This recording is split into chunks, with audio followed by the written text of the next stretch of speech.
Hello, my name is Phil, and welcome back to the new Antioch Report. Over the last few painting videos, I've been working on my Black Grail, and today I'm adding the frontline soldiers in Beelzebub's forces in these 6 Fly Thralls. Let's get into it. After the usual Army Painter matte black primer undercoat and Colourforge Ghoul Grey Zenithal, it was time to start the fleshwork using the airbrush. I wanted the flesh to have a really even base to build off, so began with Vallejo Watercolour Deck Tan, then 50/50 paint to thinner with Vallejo Airbrush Thinner through the airbrush at 25 psi. If you've seen any of the other Black Grail painting videos, you'll know I start off with the Deck Tan for that off-white base to build the layers and shades from. With the Deck Tan applied, it's onto the pre-shading. For this, I used Liquitex Muted Violet acrylic ink, again through the airbrush, thinned 50/50 ink to thinner at 25 psi. Purple starts that bruised, decayed look to the flesh. Once other layers of paint and unifying washes have been applied, that purple helps create shadows and varied textures. With the smooth base layers of the Deck Tan and Violet down, it was time to work on building up the flesh tone, both in colour and in texture. I started off with a liberal dry brush of Deck Tan over the areas of Violet, mainly picking up the raised areas on the wings and the areas on the flesh where I wanted the violet to sit in the recesses rather than on the flat surfaces. First unifying wash is my tried and tested Vanilla Inks Carrying Crimson Enamel Wash. I've used this a lot in my flesh work on the Black Grail, as it gives the overall tone that warmer look while still being transparent enough to let the underlying layers do their job. I mix it 50/50 enamel to white spirit and apply it all over the flesh, making sure to get some of the particulates within the enamel onto the flesh to build up more texture as I go. One of the reasons I start off with the Deck Tan is because once the Carrying Crimson has been applied, it tints that off-white to more a realistic pale white flesh tone. I then take that tone as a base and build off of it into my desired outcome. In the undead parts of the Black Grail, there's more of a pale cream to off-white paper look, whereas with the Thralls, they are more of a mutation, and I wanted to keep that warmer, knowing I could also bring the warm-ups down later on to match the rest of the warband, but have their own tone to them. Once the enamel had fully dried, I could start the highlighting process. To begin with, I used Deck Tan thinned 25/75 paint to water to glaze out some of the areas I wanted to highlight, before using Deck Tan mixed 50/50 with Vallejo Pale Flesh, again thinned 50/50 paint to water for the first highlight. One important thing to note is that I talk about thinning down my paints, but I'm always adjusting that mixture. Here I wanted to build up the highlights, but doing almost glazes using my wet palette as though to maintain almost milk-like consistency to get the thin layers required.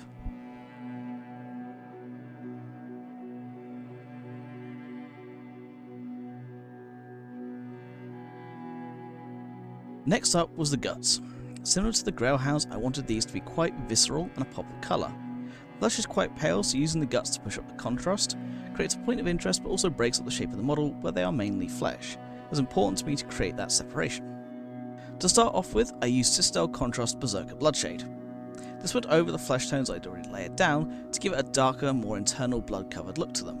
This went on neat, but I made sure to keep the layer as controlled as I could. Following on, I added some more points of interest with some gross looking infected highlights of Vallejo Game Colour Dead Flesh, then 50/50 paint to water, as well as some Scale 75 Inktense Yellow over some of the prominent intestines. The final touch was some Sistel Technical Blood for the Blood God to stain the outer areas and some of the surrounding flesh to give it that fresh wound blood look. 4 of the minis of the Fly Thralls are from the Great Hunger, and these wicked looking insect flies that are on top of the human bodies. To separate them out from the rest of the flesh, I used Sistel Contrast Skeleton Horde, thinned 75/25 paint to water over the areas of bug. This gives the carapace a nice disgusting yellowy tinge. It also gives a barrier from the flesh tones of the human form to the bug form, and creates another point of colour but muted to fit in with the overall warband aesthetic. After the Skeleton Horde dried, I used some thinned dead flesh from my wet palette to add in some ridges onto the carapace.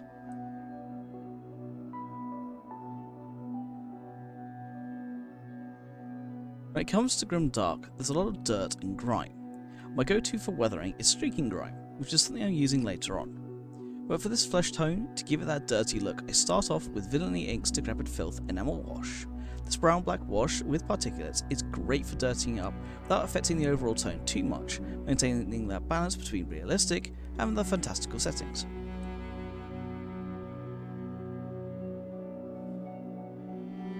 Two of the Fly Thralls are not from the Great Hunger, and these really cool World War I looking uniforms. To paint them I took inspiration from the period French army. So, blue trench coats and grey trousers, whereas the Great Hunger just has some small areas of cloth which also got the blue treatment. For the blue, I went with scale 75 Caspian blue. It's really nice royal blue that's both rich and can be muted with weathering to fit the theme very easily. This went on thin 50-50 with water all over the areas of cloth.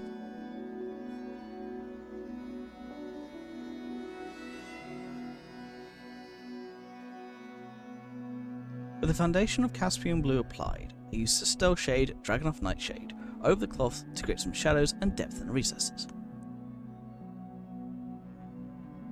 begin the highlights, I first went back to the Caspian blue, but I stippled it on this time to create some texture in the fabric. Originally I thought this would be where I would leave it, but ended up coming back to this later on.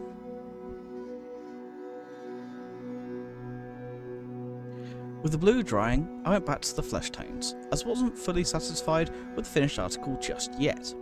I used some Citadel Shade Reikland Flesh Shade in some of the recesses, and a glaze over some of the lower parts of the muscles to create some more natural looking shadows.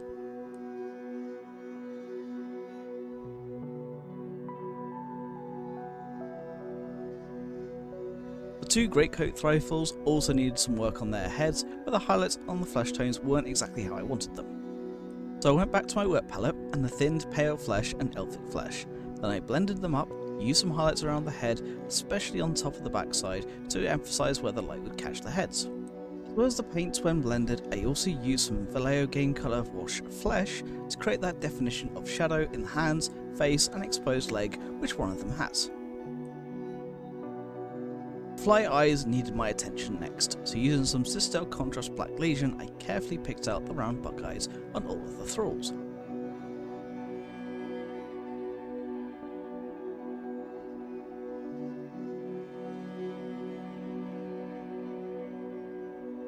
I took this opportunity to also go back and tweak the tails on the flies. They were just a bit too blended in for my liking, so went over the areas with some 2 thin coats Dragonfang themed 50-50 paint to water.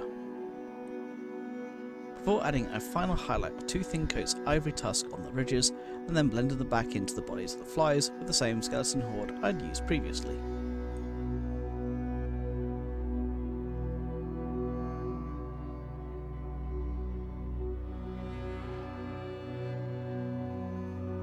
As I mentioned earlier, I thought I was happy with the Caspian blue, but as I was going to be going and doing some weathering after the fact, I thought I'd add another layer of highlights to the blue. To this end, I wanted to make the final highlight look as though the fabric had faded through use, so I chose to stipple on some Citadel Air Fenritine Grey. It's a lovely pale blue that is desaturated, fitting my needs nicely. Also, being air, it's quite thin, so didn't need any thinning for this application.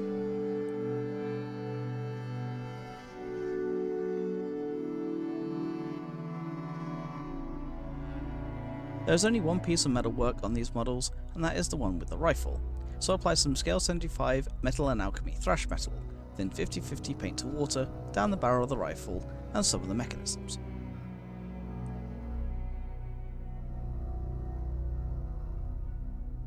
Continuing with the bright work, I took some scale 75 Metal and Alchemy Peridot Alchemy, then 50-50 paint to water, and applied it to the buttons on the coats and to the decoration on the butt of the rifle.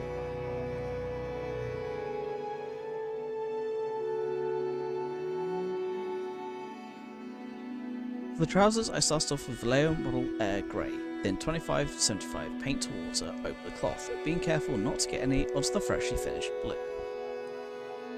For the wood of the rifle, I started off with a thinned 50-50 paint to water scale 75 brown leather. I find that brown leather makes for a good weathered walnut look.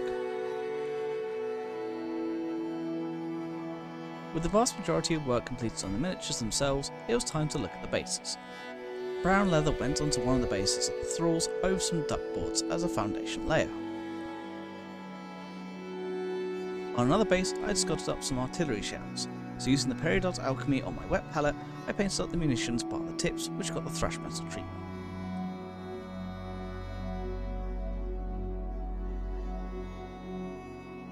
On some oil drums on another, I used some thinned 50-50 paint to water Vallejo Game Colour Vermilion to pop a colour and to contrast the flesh. 2 thin coats Surcoat Silver, then 50-50 paint to water, was used on some buried corrugated metal, on which perched one of the thralls. For the sandbags, I knew I needed to build up a solid foundation, so start off with a few thinned coats of deck tan. With that down, I applied some Dragon Fan again in a thinned couple layers to build up some solid colour. The final thing to do before weathering was on the boots of the Thralls, using some scale 75 black leather thinned 50/50 paint to water. It has a wonderful purple undertone to it that real black leather has, and it's perfect for this job.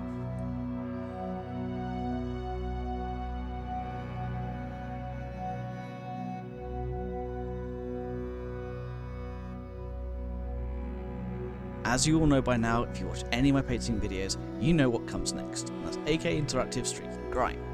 Now, compared to models with a lot of cloth or armour where you can be a bit more liberal, here I have to be very careful with my application, covering the areas of cloth, metal and bases, but not the flesh because I had a plan for that later on.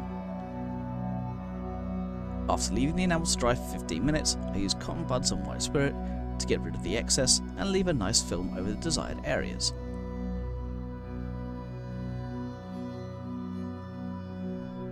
It was at this point I realised I'd forgotten to paint up the ammo box on the base with the shells. I started off with Vallejo model colour olive green, then 50/50 paint to water, similarly to my new Antioch, and the same for highlight of Vallejo model colour US olive drab, again thinned 50/50 and layered on. Finally, some chipping was done by sponging on the Surcoat silver. Continuing on with the weathering, I thinned down some Dirty Dun rust effects, thinned about 25/75 effect to water, then applied it to the oil drums, ammo box and corrugated steel.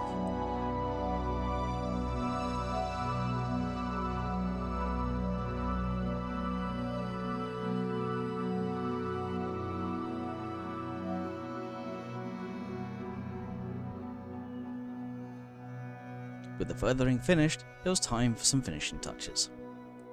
To start with, I applied some Green Stuff World Candy Ink Amethyst thinned down 75/25 paint to water on all the bug eyes to give them that iridescent look.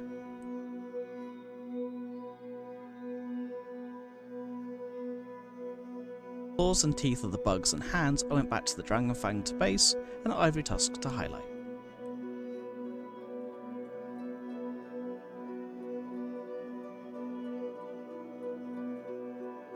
Like the ammo box before, I hadn't painted the concrete cross on one of the bases, so I got a coat of the grey, followed by highlights with the medium grey. I finished up the boots with the same model colour grey, as well on the two Thralls, their trousers also got a highlight of medium grey dry brushed on. I did some finishing touches off camera as well. On the two Fly Thralls with the great coats, I took the scale 75 brown leather and applied it to the brown leather pouches on the rear, and then highlighted those with scale 75 walnut thinned 50/50 paint to water, and also used that to highlight the duckboards on the base of the Thrall as well. Going back to the flesh, as I mentioned earlier, they didn't get the Streaking Grime touch, as they were being finished with Vinyl Ink's Goons Grime, thin 25/75 enamel to white spirit, giving them that dirty look with this black wash. It's mud time. As you know by now, it's the AK diorama muddy ground that gets applied all over the bases and around the sculpted elements. AK Splatter Effects Dry Mud is also applied to the bases of the coats and feet of all Thralls. After a dusting of army paint and matte varnish, the fetid puddled water I've been using on all the black Grail comes next, with the AK Diorama Effects Swamp Water going down first. As the water effect starts to cure, the bases get the usual still Abaddon black treatment around the rims before a final layer of AK puddles is mixed into the nearly cured swamp water as a top layer and left to cure in place. And with that, the 6 Fly Thralls were finally complete. I'm really happy with how they came out. There's a lot of flesh work here with the Black Grail. I've been really enjoying pushing myself, and these presented a different challenge for sort of the fly elements, obviously using things like the skeleton horde to create that little separation. All the tiny things came together, and I'm really happy with the end result. I hope you've enjoyed this video as much as I enjoyed painting up these models. Don't forget to do all the usual things like, comment, share, follow, subscribe, all that stuff, and I'll see you all in the trenches.